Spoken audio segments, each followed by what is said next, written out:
Okay, thank you very much. Yeah, thanks for the invitation. The goal of this talk is to explain the connection between the field of Poisson geometry and Hyperkähler geometry through the existence of Hyperkähler structures on symplectic realizations of holomorphic Poisson manifold in general, but more specifically, I want to explain the general existence result when the complex dimension is 2. So let me begin by just briefly recalling the definition of a Hyperkähler manifold. So the term was coined by Calabi. We define a Hyperkähler manifold to be a Riemannian manifold, Mg, with 3 complex structures, I, J, and K, which are all Kähler with respect to the same metric G, and satisfy the famous equation carved by Hamilton on the Brook Beach of Dublin, namely I squared equals J squared equals K squared equals IJK is minus 1. So there's already a strong link between Hyperkähler geometry and holomorphic symplectic geometry, namely that there's always an underlying holomorphic symplectic structure. So to see that, you can define the Kähler forms omega I, omega J, and omega K. And those are real symplectic forms. But if you combine omega J and omega K in this way, you get a complex 2 form, which happens to be holomorphic symplectic with respect to the first complex structure I.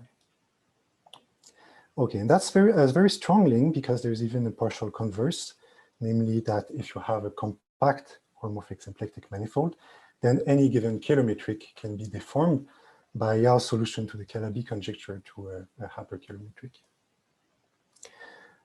But in general, for non-compact holomorphic symplectic manifold, the problem of constructing a Hyperkähler structure is a non-trivial one. There's no such general result for non-compact manifolds, and this problem has attracted a lot of research since Calabi's first examples. So you can think of a Hyperkähler structure as some additional unitary structure on a holomorphic symplectic manifold. Now, I want to link that with Poisson geometry. Of course, most holomorphic Poisson manifolds cannot possibly be Hyperkähler. For instance, all Fano Poisson varieties cannot be Hyperkähler. They will be Calabi-Yau, and so their anticanonical bundle will not be ample. But holomorphic Poisson manifolds in general can be integrated to a symplectic realization. So you can integrate every holomorphic Poisson manifold to a holomorphic symplectic local groupoid. And now that's a meaningful question. Is there a Hyperkähler structure on this M here, which is holomorphic symplectic? It turns out that this is too strong to ask because even for the 0 Poisson structure, where you get the cotangent bundle, there is not in general a Hyperkähler structure existing on the whole groupoid, but by restricting to a suitable neighborhood of the identity section, then yes, there's one. And so you can ask in general if there's a Hyperkähler metric on a neighborhood of the identity section of the integration of X. And I want to explain that the answer to this question is yes, if X is compact Kähler and has the lowest non-trivial dimension, which is dimension 2. So the proof of this is via the theory of deformations of holomorphic Poisson structures. We can use that, some special deformations that we can lift to M to build a twistor space. So that's one of the techniques to build a Hyperkähler structure, and I will briefly review how that works. And also, as a special case, we recover, even for the 0 Poisson structure, we recover something non-trivial, which is called a fixed Kähler Hyperkähler structure on the cotangent bundle of the Kähler manifold. Or more precisely, it only lives in general in the neighborhood of the 0 section, which is the identity section. And there are cases where it blows up in finite time and it cannot be extended. Okay, so that's the goal of today's talk. And now let me just briefly give a few terminologies about holomorphic symplectic realizations. So probably this is already known to most people in this audience, but let's just define it anyway to make sure we have the same terminology. So homomorphic Poisson manifold, of course, is a complex manifold with a holomorphic bivector field, which I will call pi throughout this talk, such that this bilinear operator on holomorphic functions is a Lie bracket. In particular, it satisfies the Jacobi identity.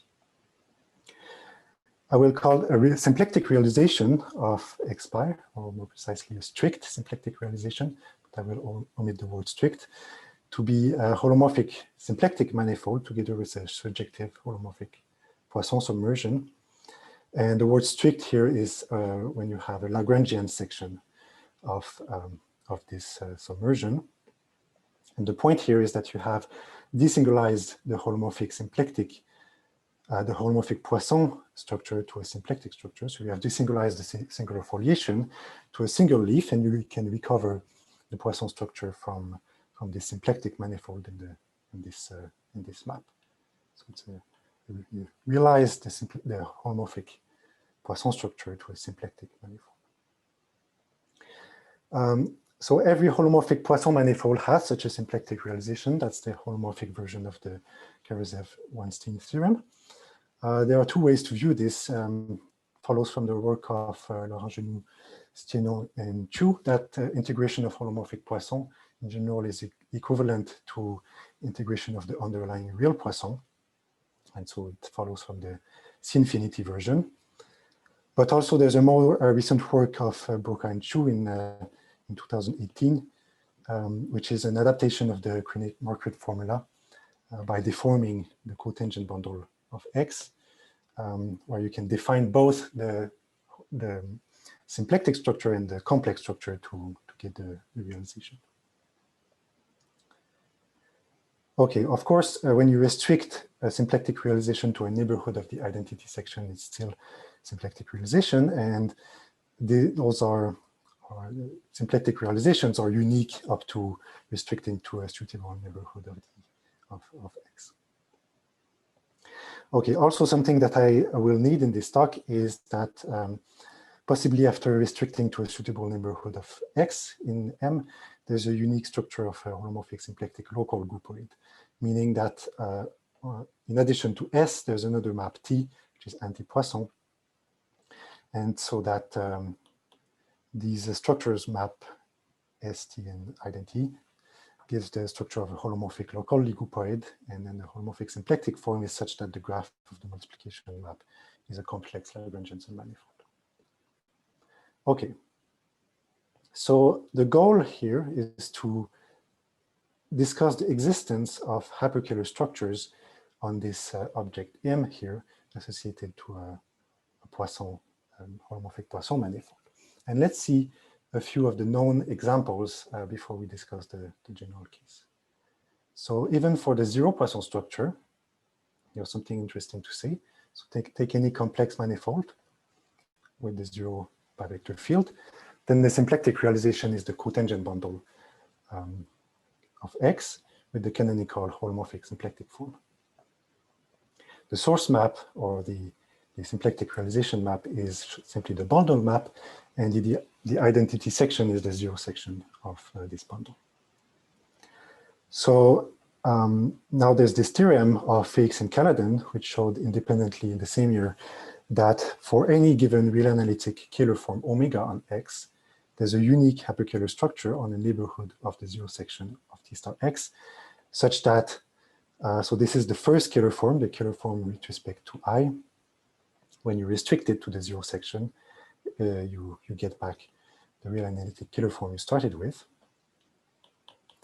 And also the underlying holomorphic symplectic structure is the canonical one. So recall from the first slide that for any Hyperkähler structure, you have holomorphic symplectic structure by combining omega j and omega k in this way. And here we're just saying it's compatible with the canonical holomorphic symplectic structure. The proof of this, at least the one given by Feix, is via twistor theory, which I will briefly recall later in the talk. And this is the approach which generalizes to non-trivial holomorphic symplectic structure, holomorphic Poisson structure. So, a few remarks. So the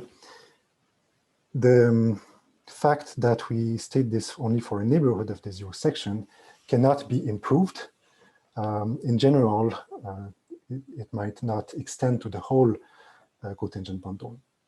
For instance, this is the case if you take X a Riemann surface with a constant negative curvature metric, then the Hyperkähler structure you get from this theorem will actually blow up in finite time. So you cannot improve this. Also, so why do I say real analytic?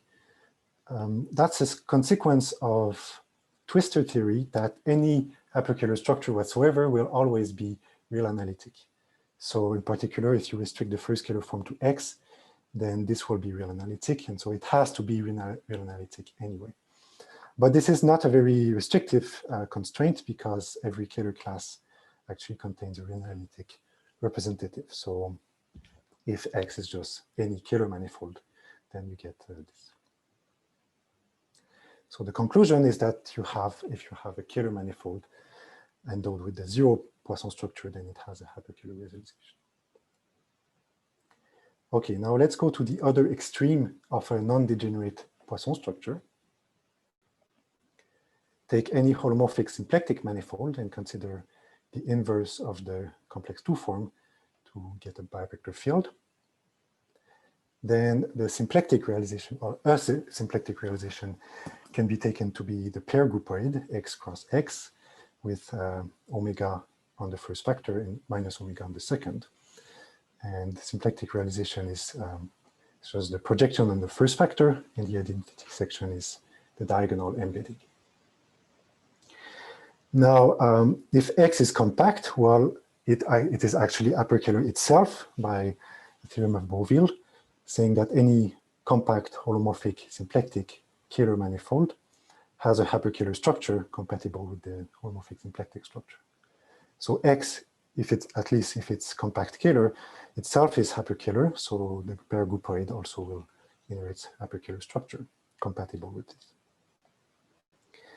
And the proof of this is via a Yao solution to the Calabi conjecture and Bochner's principle, which says that you can find a metric with the correct holonomy to be Hyperkähler. So the conclusion is that if you have holomorphic symplectic manifold, which is also compact Kähler, then viewed as a Poisson manifold, it has a symplectic Hyperkähler realization. Okay, now something in the middle are the Kirillov constant Fourier-Poisson structures.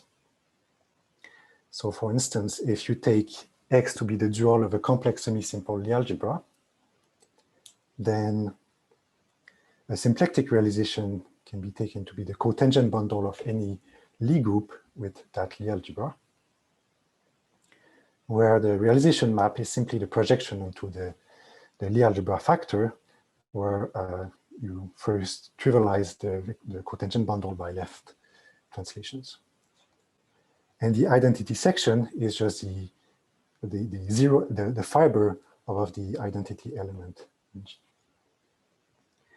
Now you already know that this is Hyperkähler on the neighborhood of G in the zero section by the Felix-Caradant theorem, but we want a Hyperkähler structure on neighborhood of G star. Well, in fact, there's a very interesting complete Hyperkähler structure on the whole cotangent bundle found by Kronheimer. And the proof is actually very interesting because it's links to Poisson geometry in a stronger way. So the proof goes by taking a maximal compact subgroup K, such that its complexification is the group G. So this can always be done, assuming G is a complex semi-simple Lie algebra. Then there's an infinite dimensional Hyperkähler quotient given by a moduli space of solutions to the so-called NAMS equations on a compact interval. So those are the one-dimensional reduction of the anti-self-Joule-Mills equations. So that's an infinite dimensional Hyperkähler quotient, but the result here is a finite dimensional smooth Hyperkähler manifold. And concretely, it can be viewed as the space of pairs of smooth maps from 0, 1 to G, this Lie algebra. Satisfying these two equations, there's a complex equation here and a real equation mod out by a gauge group, where this gauge group here is the group of smooth maps from the compact interval 0, 1 to K. The subscript 0 here means that it's trivial at the endpoints. And it acts as a gauge transformation, viewing alpha as a connection and beta as some kind of fixed field.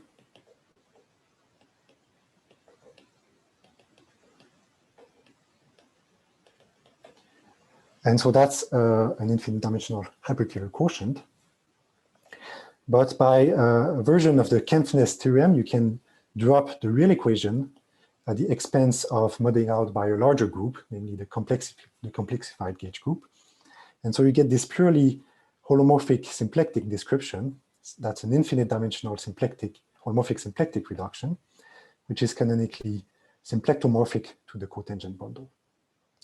And moreover, so that's interesting to realize that the later, this intermediate step here is the Cataneo-Filder construction of the groupoid of G star as an infinite dimensional symplectic reduction of the space of cotangent path. So this leads to an interesting question that maybe in general there's a real equation analogous to this one for any holomorphic symplectic manifold and a smaller gauge group, such that you can make the Cataneo-Filder construction as an infinite dimensional hyperkiller quotient. But so far, I haven't been able to make that approach work. What I have been able to do is to generalize the first example using twistor theory, at least for complex dimension 2. Okay, so those are the examples that we have so far of holomorphic Poisson structures with hyperkiller realizations. So the zero Poisson structure, at least for a compact, not necessarily compact, but for a Kähler manifold, has a hyperkillerization using twistor theory.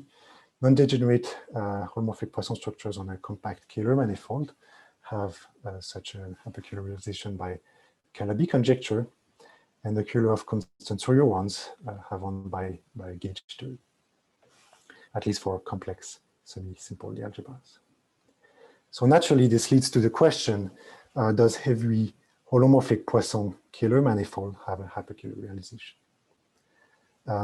The Kähler condition here is necessary because if you have any hyperkiller structure whatsoever, the first Kähler form, when you restrict to X, which is a complex of manifold with respect to I, then this will be a Kähler structure on X.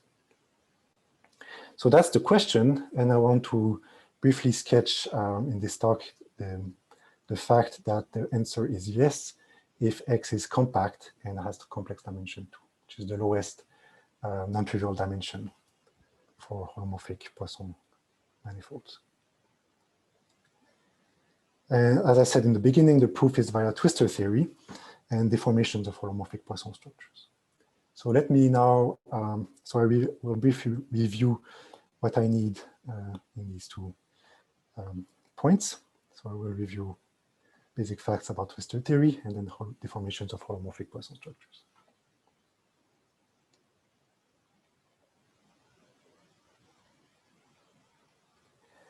Okay, so a brief recap about the hyperkiller twistor correspondence. You start, well, let me recall from the first slide that a hyperkiller structure is a Riemannian metric with 3 complex structures I, J, and K, which are all Kähler with respect to G and behave like the quaternions.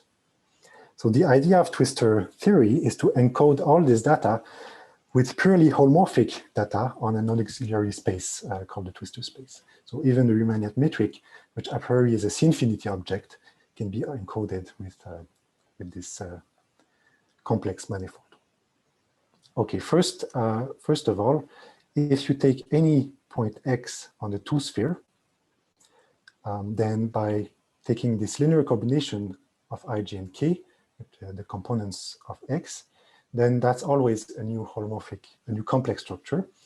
So it squares to -1 and it's integrable. And so a hyperkiller structure has a whole 2-sphere of complex structures. And so you can build a space, Z, a twistor space, by taking the cross product of M and S2 and defining a new complex structure on this space, where the complex structure on the factor M is given by this complex structure IX, where X is the point in S2. And here IS2 is the standard complex structure on the 2-sphere So the almost complex structure, which just rotate vectors 90-degree anti-clockwise. So that's an integrable almost complex structure giving a new complex manifold. And the projection onto the S2 vector is a holomorphic submersion. And so that's a way to encode at least all the complex structures I, J, and K, because now you have just a single complex manifold with a fibration, and the fibers of this fibration recovers the complex structures I, J, and K at the points 0, 1, and I. Now, how do you encode the metric? Well, the metric is determined by the Kähler forms.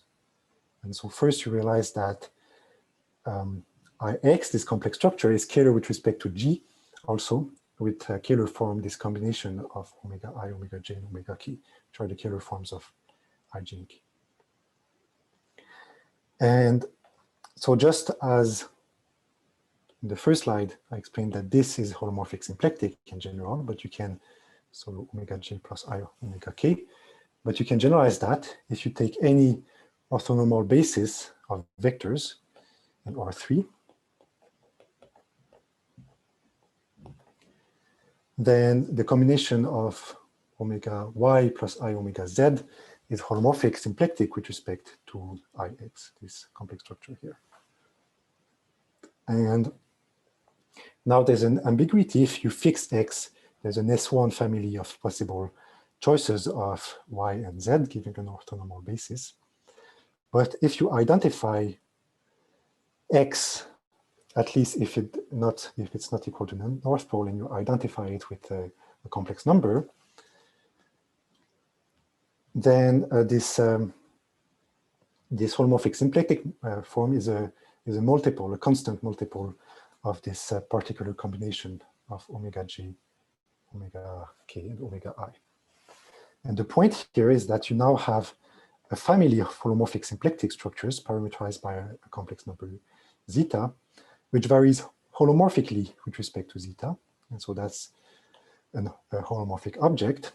And of course, it blows up when you try to make sense of this when zeta is at infinity in CP1.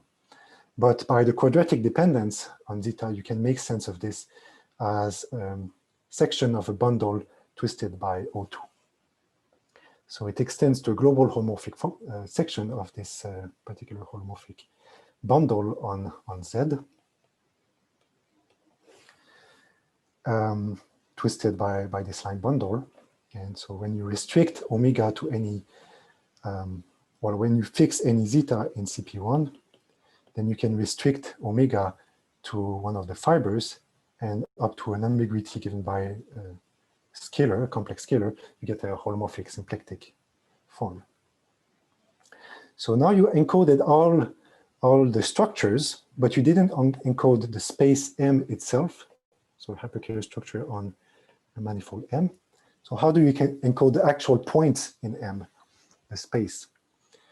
And for that, there's just one other ingredient. So you need to realize that there's a real structure, which means an anti-holomorphic involution, given just by fixing M and taking the antipodal map on S2, so taking a point to its negative. So that's a real structure. And now points in M can be identified with holomorphic sections of this fibration, which are fixed by tau. And you can check that they have this normal bundle. Their normal bundle is isomorphic to the sum of O1s.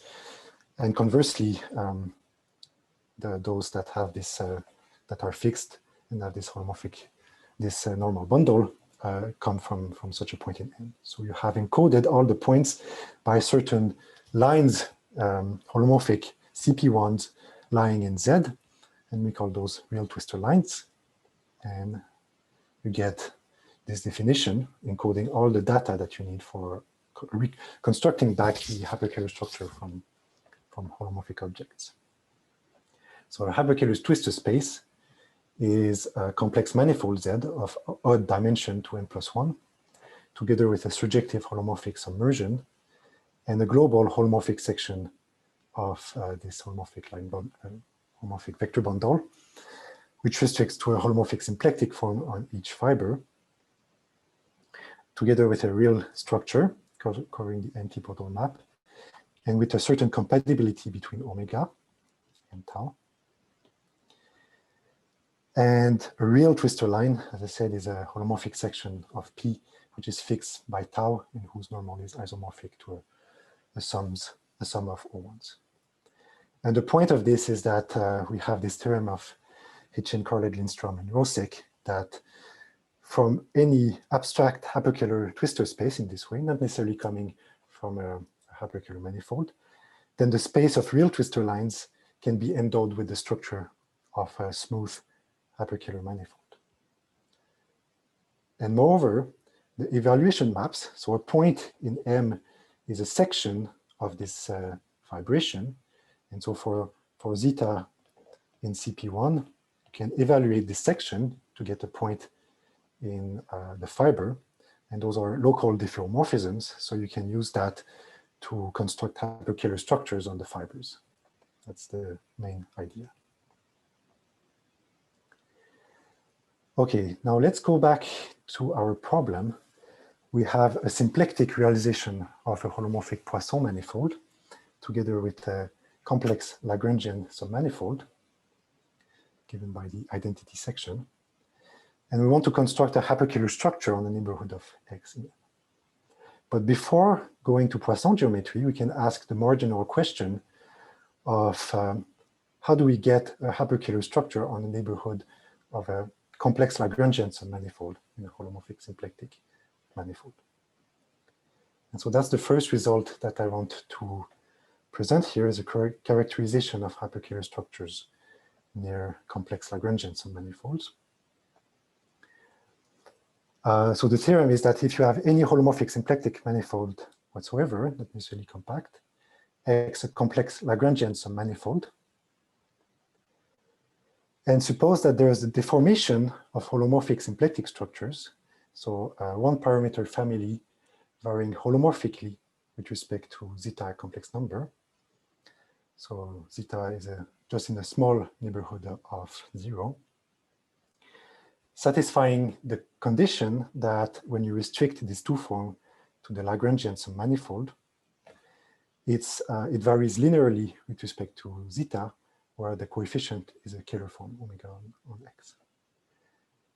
So omega of zeta doesn't have to be of the form given by the twistor correspondence, but it doesn't have to be quadratic, for instance, but just the fact that it restricts to something which varies linearly, where the coefficient is a Kähler form is enough. You get a Hyperkähler structure on a neighborhood of X in M, such that when you restrict the first Kähler form to X, you recover this Kähler form omega. And the first complex structure here is the original one. And the underlying holomorphic symplectic structure is also the original one. So it's compatible with the one you started with.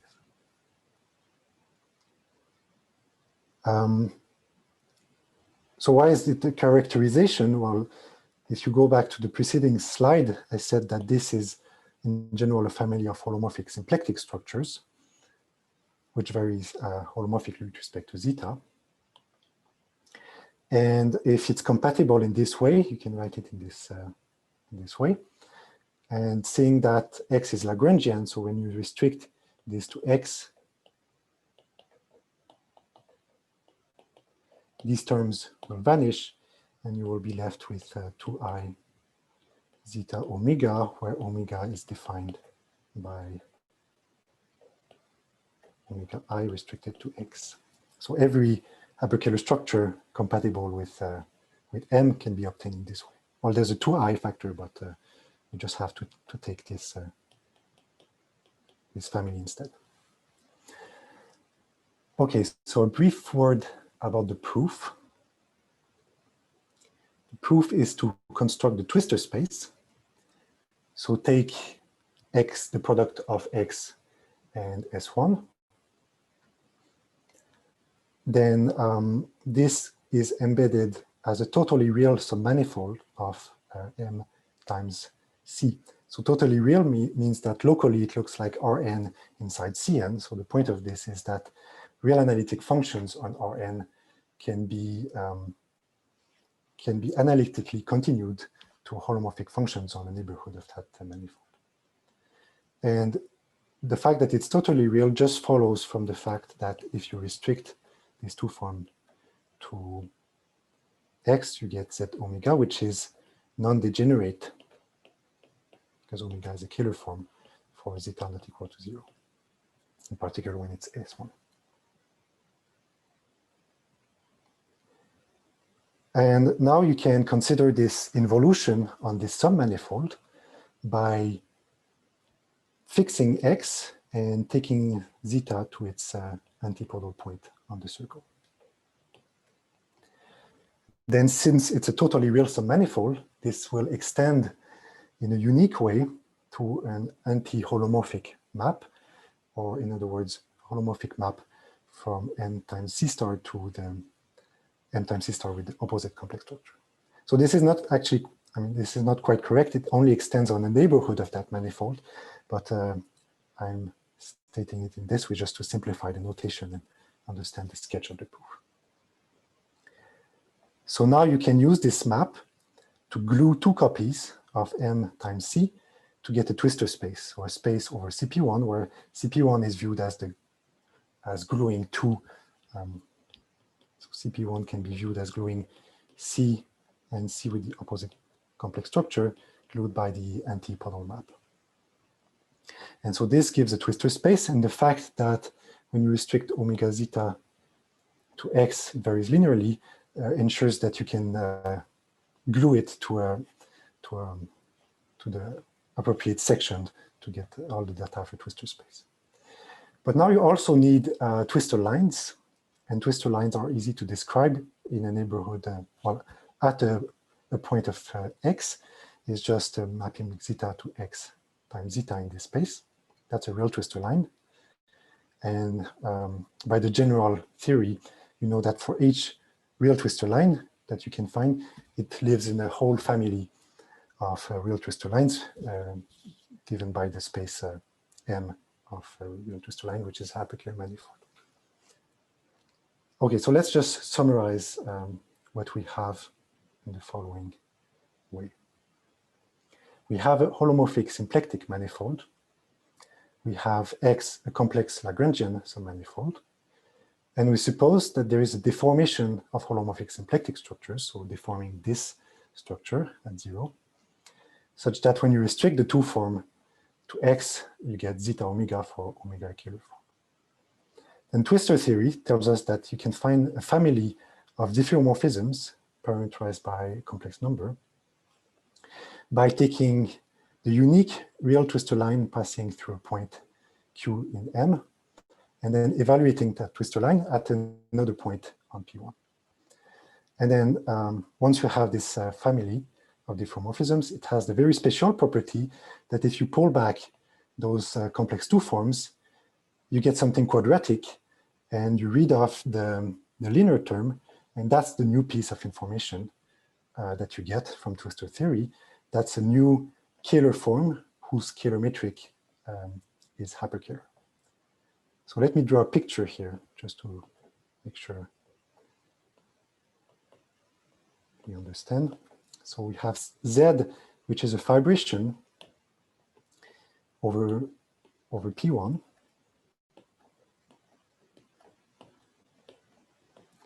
Whose fibers are all copies of M.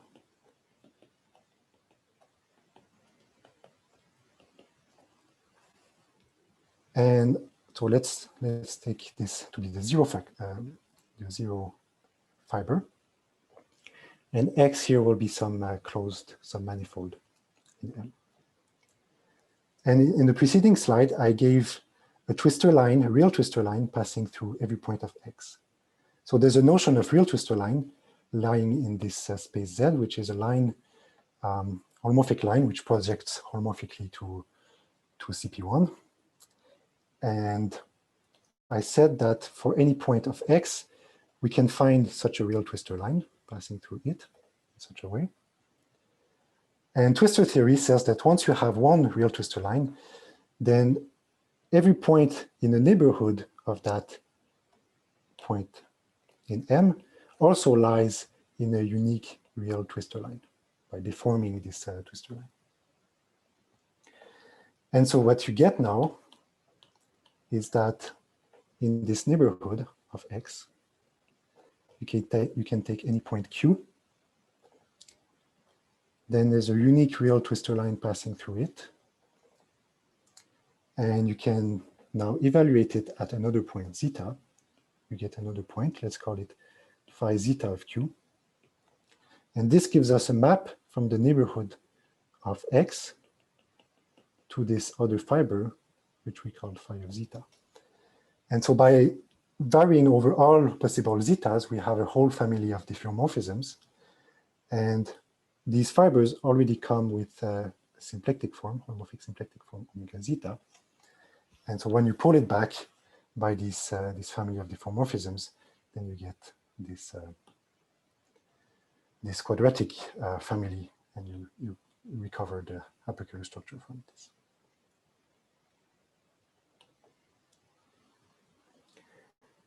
Okay, so that's the idea of getting a Hyperkiller structure from twistor theory. Now let's go back to Poisson geometry. So I need to recall a few notions of the formation of holomorphic Poisson structures. So take any compact Kähler manifold, Xi, and recall that the formations of I are obtained by solving the Morer-Cartan equation, which is an equation for vector-valued 0-1 forms.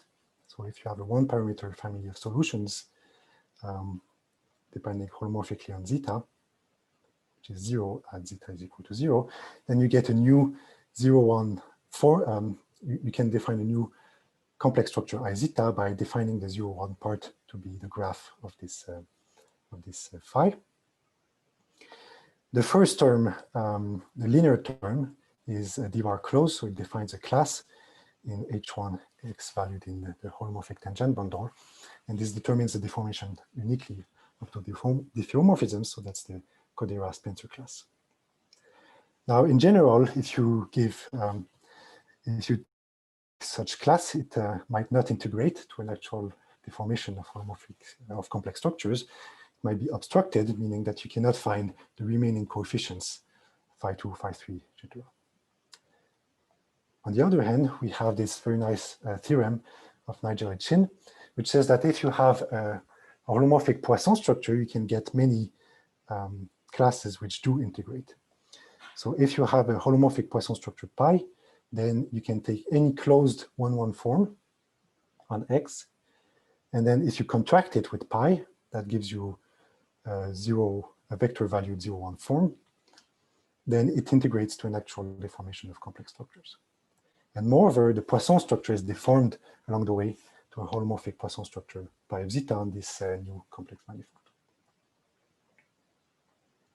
So the proof, the main idea is that this pi here by contraction defines a map from 1-1 form to vector-valued 0-1 form by contraction.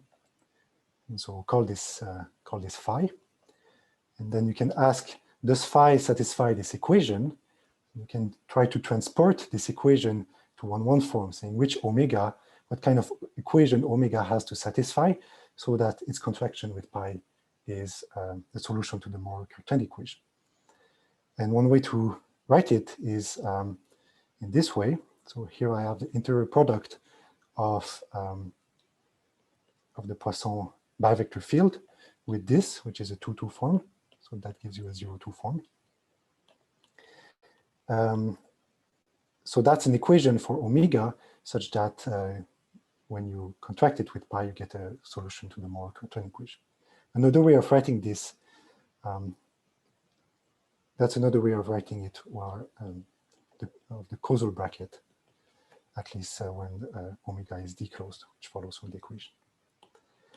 Okay, so now the second main important fact is that this equation now, by the integrability of pi by the fact that this pi is integrable, then this equation is unobstructed, meaning that for any closed 1-1 form, you can find the remaining coefficients, omega 2, omega 3, etc., such that this power series here converges to an actual solution to this equation.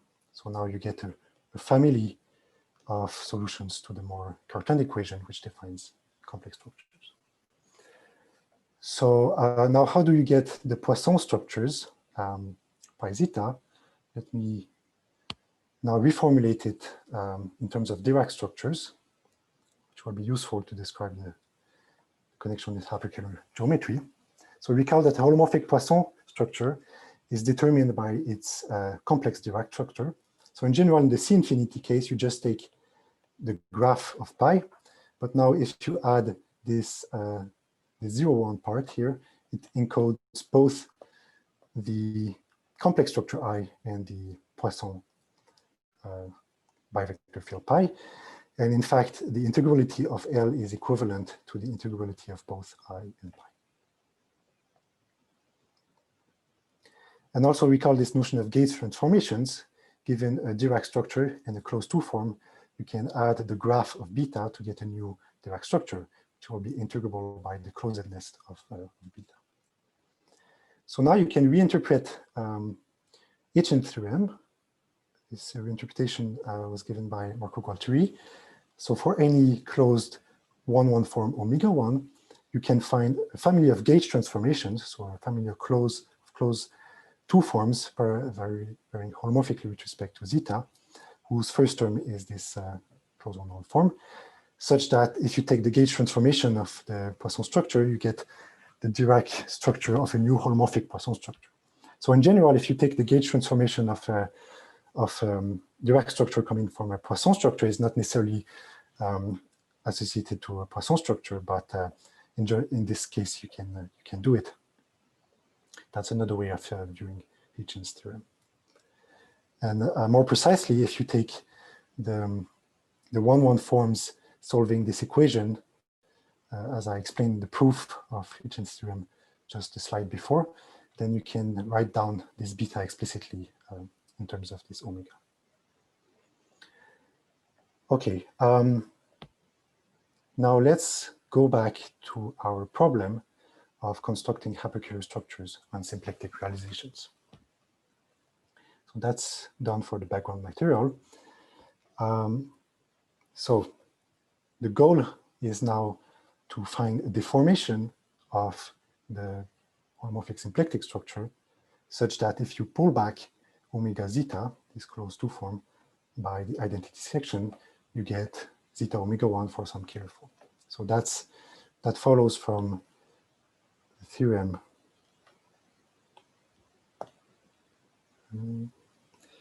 here of the characterization of Hyperkähler structures in your complex Lagrangian submanifold. That's the condition. So that's what we need to do. And the way to do it is to take any Kähler form omega 1 whatsoever on X and consider the Hitchin deformation in the direction of omega 1. So I recall that means that if you contract omega 1 with pi, you get a class, a Kodera-Spencer class, which is actually tangent to a deformation. And it's, the deformation is determined by a family of gauge transformations, beta of zeta. So now you can lift the formation from X to M in this, using this trick. So as I explained at the beginning, there's an additional target map, which is anti-Poisson, such that the fibers of S and T are symplectically orthogonal. And so if you pull back these gauge transformations, beta of zeta, by S and T in this way, then you get a 2-parameter family of holomorphic symplectic forms for a uniquely determined complex structures I zeta, 1 zeta 2.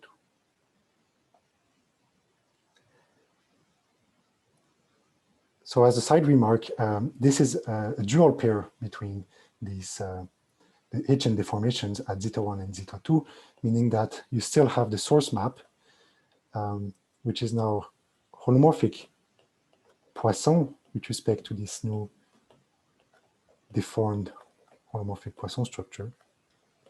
And the target map is holomorphic anti-Poisson with respect to this deformed holomorphic Poisson structure. Okay, so what do we need now is that the identity section pull back. If you pull back by the identity section, you get something which varies linearly with respect to omega 1. Now we have a two-parameter family, but let's try to see what the pullback gives us and see if you can arrange it to be linear. So what happens if you pull back? You have three terms, given by these three terms here. This automatically vanishes because the identity section is Lagrangian. So X Lagrangian, so this is 0. The identity section is a bisection, so this is the identity map, and this is also the identity map. So in the end, what you get is simply the difference between these two gauge transformations. And recall that beta, zeta, the first term is omega 1, and it has higher order terms. And so in particular, if you take the anti-diagonal, then you kill all the even degree terms, and you're left with all the odd terms. And this one here looks like what we want to have. But we still have the odd terms, which are in the way.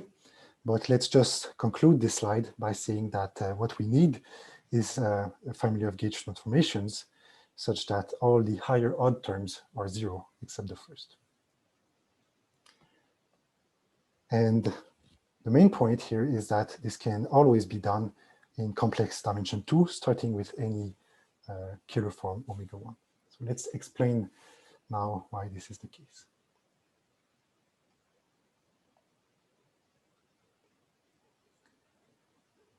So, I will summarize all that we have first. So if you have, we start with a compact holomorphic Poisson manifold together with a real analytic Kähler form omega 1. Then Hitchin's unobstructedness theorem tells us that there's a family of 1-1 forms extending omega 1, solving this Moore-Curtin type equation. And then this family of closed 2 forms now are gauge transformations defining new holomorphic Poisson structures by Marco Gualtieri's paper. So the proposition is observation now that if beta of zeta, this gauge transformation, has no odd degree term other than the first, which you can reformulate in terms of these omegas by saying that they satisfy these constraints, that the odd terms of omega are 0, and the even terms wedge with omega 1 enter a product with pi are 0. Then any symplectic realization has a Hyperkiller structure on the neighborhood of X, such that if you restrict the first Kähler form to X, you get omega 1, and the underlying holomorphic symplectic structure is the original one. So as a special case, you can recover the fake skeleton Hyperkiller structures that I mentioned at the beginning. So if pi is 0, what do you get? Well, this term here will be 0. And so the whole thing is 0. And hence you can just take omega zeta to be zeta omega 1. And since omega 1 is a Kähler form, it's closed, so this term will also be 0. So this satisfies 1, and there are just no even and odd terms after 1, so 2 is automatically satisfied, and we recover the fact that cotangent bundle of X has a Hyperkiller structure on the neighborhood of its 0 section.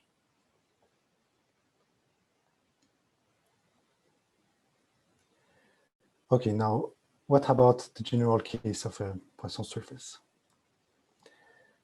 So, well, before going to the case of surfaces, just take any compact holomorphic Poisson manifold, and we'll discuss how to construct the solutions.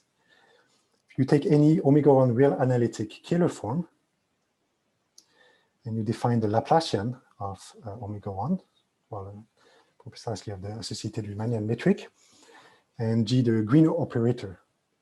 So recall that this is the pseudo inverse, such that delta G plus H, where H is the orthogonal projection on the harmonic forms, is 1.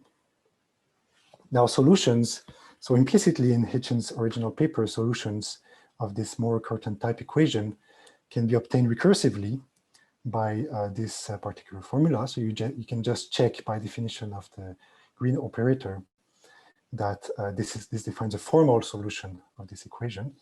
And by elliptic estimates, you can show that it actually converges to a real analytic family of solutions. Now we need further conditions. So from the preceding slides, the condition which ensures that the gauge transformations have no higher odd terms can be written down in this way in terms of the coefficients. And for a complex dimension 2, what happens? So let's look at the wedge product of omega n with omega 1. Omega 1 is the Kähler form, so this is the Lefschetz operator applied to omega n.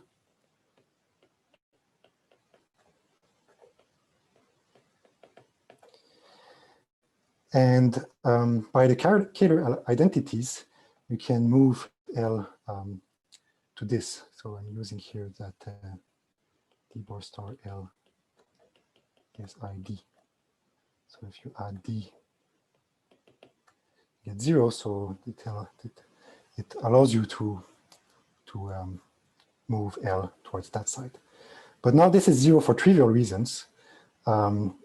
Because this is, what is this? So omega I are all 1-1 forms. So this is a 2-2 form. If you take the interior product with a holomorphic bivector field, this becomes a 0-2 form. And the green operator gives you still a 0-2 form.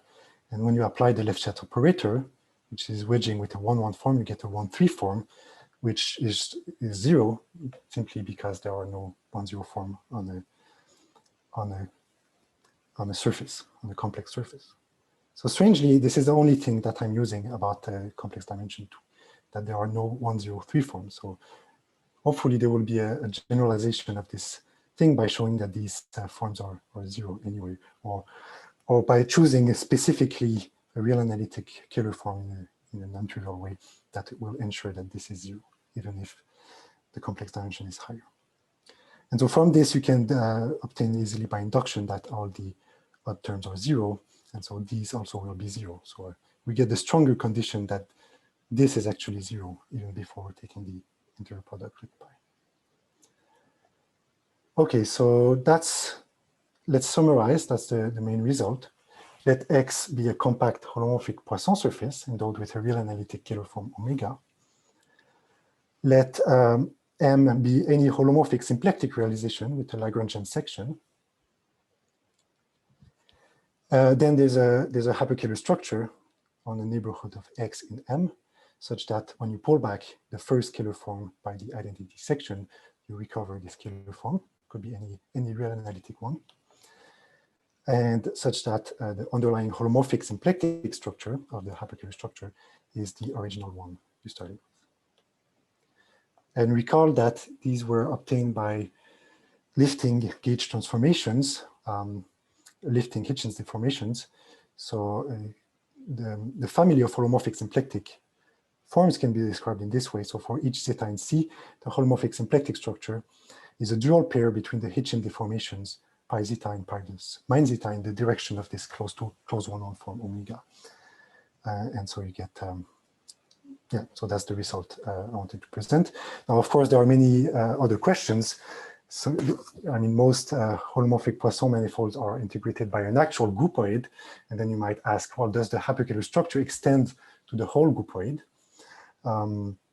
So for instance, we could expect this for holomorphic Poisson structures defined on CP2, which are specified by taking an elliptic curve or a cubic curve in CP2, where you say specifying where the bivector field vanishes.